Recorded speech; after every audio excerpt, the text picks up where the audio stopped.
It's the Kyle Hyman Show on Redeemer Radio.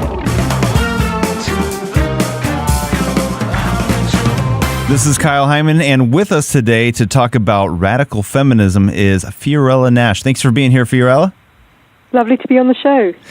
So, you call yourself a feminist, and I know the title can be controversial because of all the associations with it. And how would you define feminism for yourself? Well, I refer to myself as a pro-life feminist. Okay. And my feeling is that it's actually a growing movement among women who oppose abortion, who very much embrace the sanctity of life, but also believe very strongly in equality for women and in the need to fight to protect women from discrimination and violence. So I would say my position straddles those two positions, but, you know, it's not a contradictory position. The early feminists, from whom a lot of us draw our inspiration, were also against abortion. But would you think that the most people that consider themselves feminists today would agree with your stance on abortion, of being against abortion? Absolutely not. Abortion has become almost a matter of dogma within radical feminism, and that's one of the main points of my book that I'm seeking to oppose and to challenge, because for me, real feminism should be pro-life, because if we really believe in equality, if we really believe in protecting the vulnerable, then we should oppose abortion, and that's very much the case I try to put in the book. How did that get confused in the first place? How did feminism become so closely associated with being pro-choice? Well, it was only really in the 60s that a lot of very prominent feminist groups took on the idea of abortion as a right, and there was a fair struggle that went on there. If you look at books, for example, like Subverted, that really look at that struggle, you can see that was about the time that it started to change. And I think it's very much tied up with the beginnings of the permissive society and the idea of recreational sexual activity, but also a broader question of the issue of bodily integrity and, you know, what rights we have over our own bodies, which I also try to look at in the book because I think it's a very important point that sometimes perhaps we overlook. There's other things that you talk about in the book besides abortion. Can you talk about some of the other things that get kind of roped into feminism that you might disagree with? Well, there are a lot of issues that I feel are willfully ignored by feminism or are only just starting really to be taken seriously. For example, sex-selective abortion, or gendercide as it's sometimes called, in which millions of baby girls are missing as a result of being aborted simply for being girls. Yeah. And this is something about which many feminists are shamefully silent. It is the greatest possible discrimination against girls, and it is very rarely talked about. It's only now, quite recently, becoming a subject of discussion. But also the case of China, which I'm sure you're very familiar with, of the one-child policy, the population control there, which has caused millions of women to have their fertility deliberately suppressed, including forced contraception, forced abortion, with the collusion in many cases of the West. So there are many issues like this that I feel really need to be addressed and need to be better known, which I've tried to cover in the book. Taking the example of China to start with, do you see radical feminists agreeing with China's policy there, or do they see that as an oppression against women? Well, what I feel is that they have generally remained silent because many groups in the West have remained silent because it involves abortion, and nobody wants to admit that abortion exploits women. I think that is the reason for the big silence, and because a lot of people have bought into this Malthusian lie that was also promoted by Ehrlich, of course, in the 70s with the population bomb, that somehow we're being overrun, that the world is overpopulated, and therefore women have to sacrifice their own babies in order to preserve the planet. I think there's a much uglier undercurrent to that whole debate. But interestingly, and I find this extremely ironic, now that China is thinking about restricting abortion, not for humanitarian reasons, for entirely economic reasons, suddenly women's groups are up in arms. How can they control our bodies? How can they control this when women's bodies have been controlled for decades? Yeah.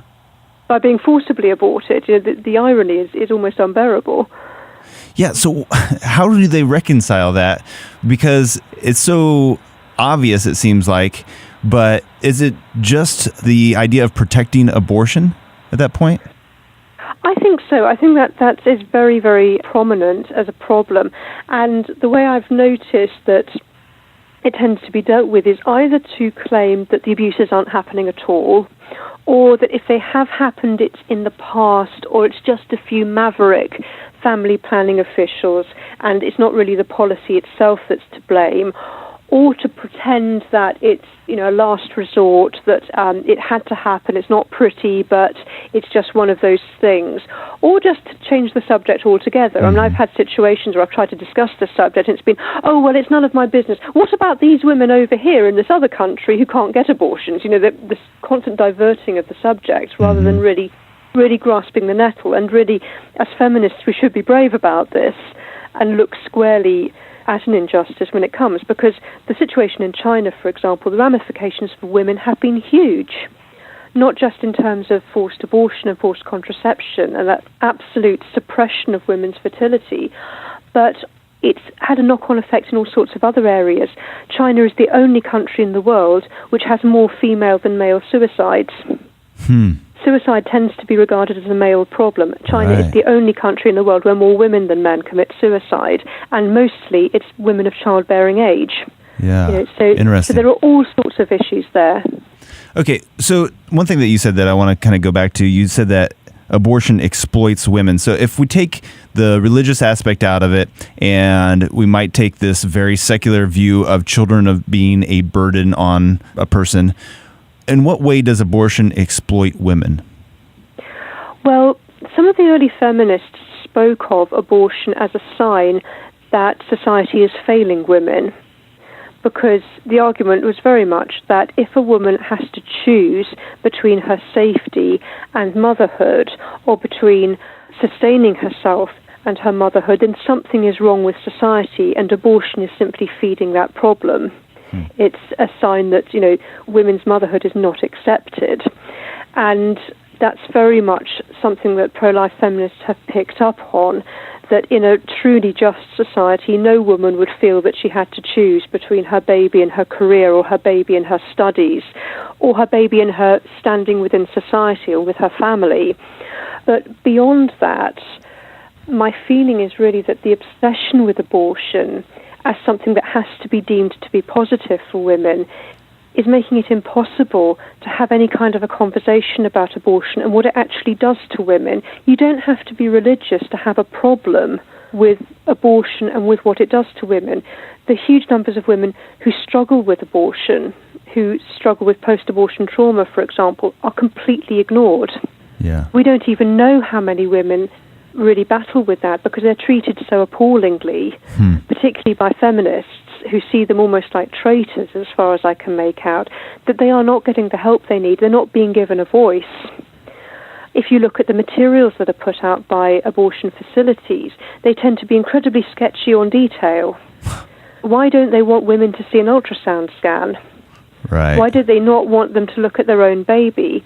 It's almost like they're treating women as kind of Victorian heroines who need to be protected from their own bodies and protected from the truth. That's not empowerment. Yeah. We're talking with Fiorella Nash. The book is The Abolition of Woman, How Radical Feminism is Betraying Women. And how would you say that abortion lobbying has affected or does affect women in undeveloped countries? Well, it's quite interesting seeing the way abortion is used in developing countries. We know that maternal health is a very, very major public health problem in many developing countries. Closer to 99% of maternal deaths occur in developing countries, and almost all of them, the vast majority of them, are completely preventable. And they're preventable with very basic measures, antibiotics, treatment of hemorrhage. For example, we know what the major causes of maternal death are, and they are treatable, and they are quite routinely treated in developed countries, in the US, in Britain, in Europe. But what you're getting is maternal health being used almost as a Trojan horse to try to promote abortion in developing countries, and abortion is used as a solution to maternal death. And that is simply not the case. Maternal death can be prevented through perfectly ethical means. And it really appalls me. I mean, one thing I look at, for example, is reports that are put out by groups like Department for International Development that we have here. I think it would be USAID in the States, these big aid agencies, which focus almost exclusively on abortion and completely ignore the overwhelming majority of maternal deaths. By the time a woman is giving birth, it's a bit late to be talking about abortion. Right. We need to be talking about blood transfusion. We need to be talking about oxytocin. These sort of treatments that are readily available to American women, to British women, but are not available in developing countries, with funding being diverted to abortion when they could be being used to improve obstetric care. In your book, you don't only talk about abortion, you also talk about the commodification of women. Can you explain that a little bit? Yes, I mean, this is a huge area that I feel is simply not talked about. I mean, it's not talked about even by many pro-life groups because it's so huge. I look at artificial reproductive technologies and the disproportionate burden it has on women's bodies. But I particularly look at what I feel is a very major scandal, which is commercial surrogacy, or, as I put it, the colonization of the woman's body, where you get Western couples going to countries like India, for example, to buy themselves a surrogate. Women from very poor areas, from shanty towns, are employed as surrogates. They get money, the Western couple get a baby. And this is treated as an entirely positive experience, when what is actually happening is that the poverty trap is being used to exploit women's bodies. And the women themselves are expected to be terribly grateful that they're carrying a foreigner's baby for them. Yeah. And very little is being done to look at the health implications for women like that, the psychological impact of being separated from a baby you've just given birth to, and what the long-term effects of that are, because it's very, very useful for the West to have that. Yeah. So how do we move forward from this? What would be your kind of rally cry for feminism? I want to see more and more women who identify as pro-life really getting behind this. I think if the battle is going to be won, it will be won by women working with men. True feminism, the new feminism, is about men and women working together. It's not about women working against men or men working against women. It's about men and women working together. We need to be there. We need to be vocal. We need to be at those women's marches. We need to be saying we will not be silenced and that abortion will not be promoted in our name. We need to be strong about this. All right. Great message and a great book. I know you've done a lot of research and poured it into this. Where can people get a copy of it? It's available on the Ignatius Press website. It will also be available on Amazon, and you can order it from any bookstore. All right. Again, it's called The Abolition of Woman, How Radical Feminism is Betraying Women. And this is a must-read, I think. So thank you for sharing it with us today. I appreciate it. Thank you.